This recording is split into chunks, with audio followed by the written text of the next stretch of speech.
Hello, everybody. Today I wanted to discuss with you 5 things that are going to dramatically make your child's days better.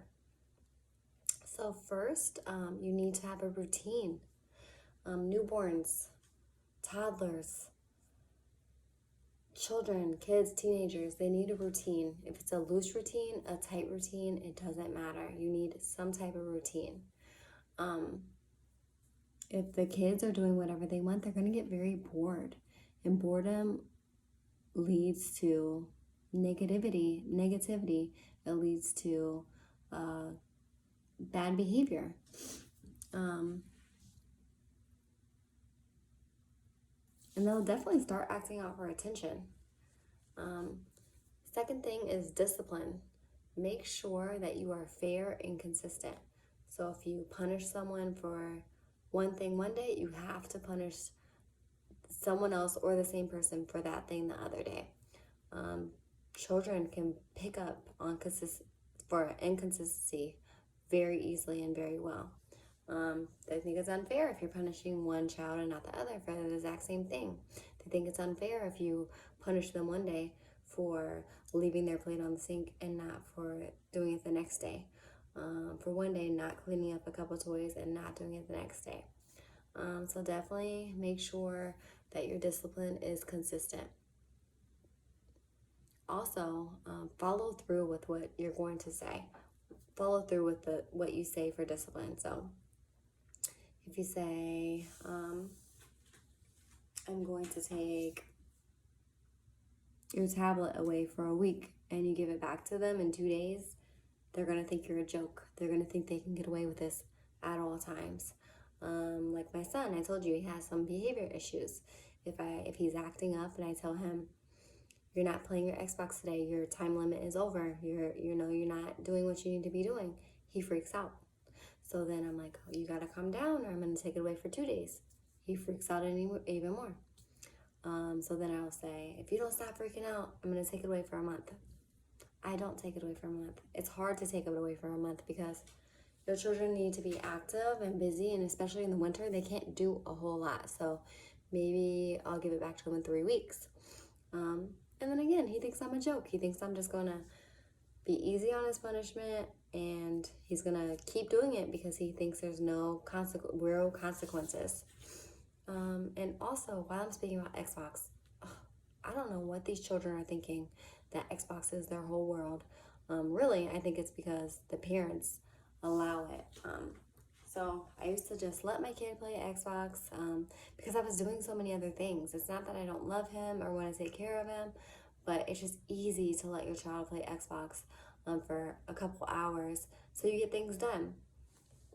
We don't need to do that. We need to have short time limits on all screens. I never had time limits on all screens, but I don't know what's going on with these kids these days. They just don't want to listen, pay attention. They're a little bit defiant. At least that's what I've heard from a lot of my clients and from my children. So limit your Xbox, limit your tablets, limit your screens, and be consistent with your punishments. Number 3, tantrums, outbursts, and bad behavior.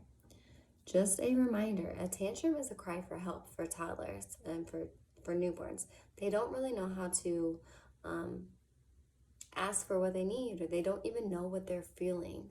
So it's irrational to think a child can understand their feelings. So love on them, hug on them, ask them in many different ways. Can I get you something? Are you hungry? Do you need a bottle? For kids, hungry, gassy, diaper change. But when they start to get mobile and active, they're going to want different things that they can't explain. Even with children, their rational decision making is not fully developed until they're 25 years old. So things that we think are so easy for them to understand and to make better decisions, they physically cannot because their brain is not developed. I mean, we can teach them and coach them and learn to help them, almost memorize the decisions they're supposed to make. But if they have something new, they're probably going to make mistakes. And what I say is you're not going to get in trouble for the first mistake. You don't know any better. But if you keep making it after I tell you not to do something, then that's when you're going to get punished for it. So number 4 is limits.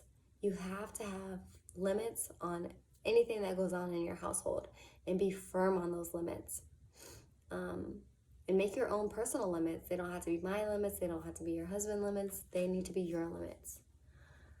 And make sure that your children follow them. And if they don't follow them, there will be a consequence.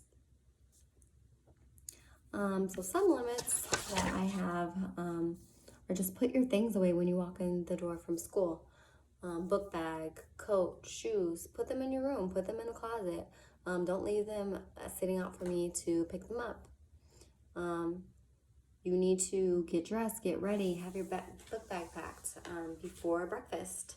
That sounds a little harsh, but if I wake my child up at 7 a.m. to go to school and we have to leave at 8:20 and they are kind of moping around, not really wanting to do anything, taking 10 minutes to brush their teeth, 10 minutes to do whatever they're doing, and at 8:15 they ask for breakfast. I'm sorry, we're leaving in 5 minutes. I can't really make you anything. You can grab something quick, and they don't want that. So they learn time management. Get up, get ready, and get to eat breakfast and have some alone or have some me time, them time before school. Number 5, sleep routine, bedtime routine. This is very important. This is going to help your child be happy, not fussy, healthy. Your child's brain cannot develop the way it needs to if they are not sleeping well.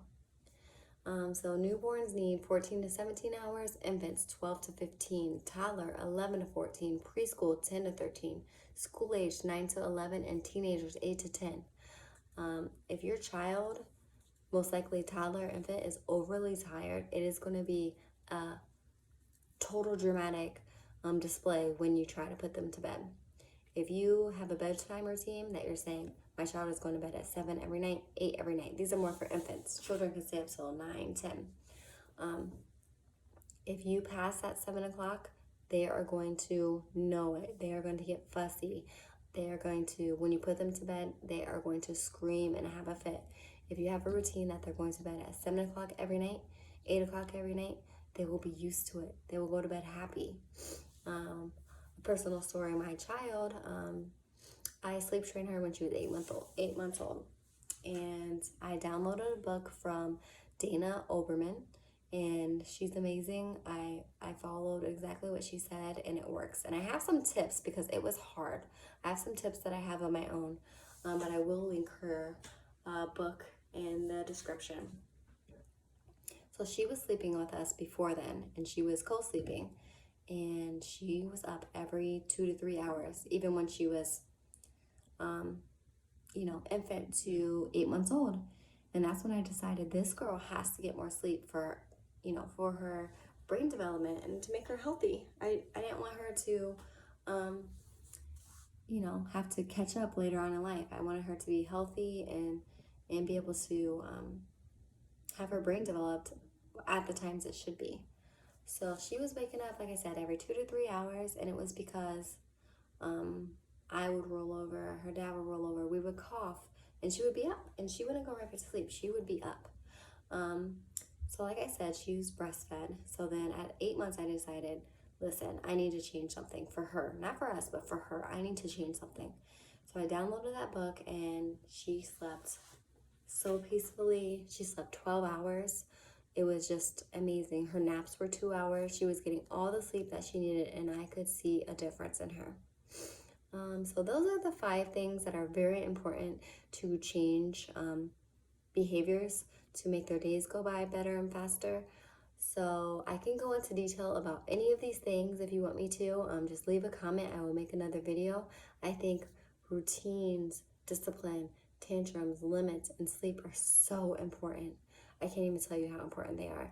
So I have my own ideas. I have some links of some other people that I get ideas off of, and I will link that all in the description. And then like and subscribe, comment, and I will tell you all of my ideas as well. Thank you so much for your time. I'll see you later. Bye.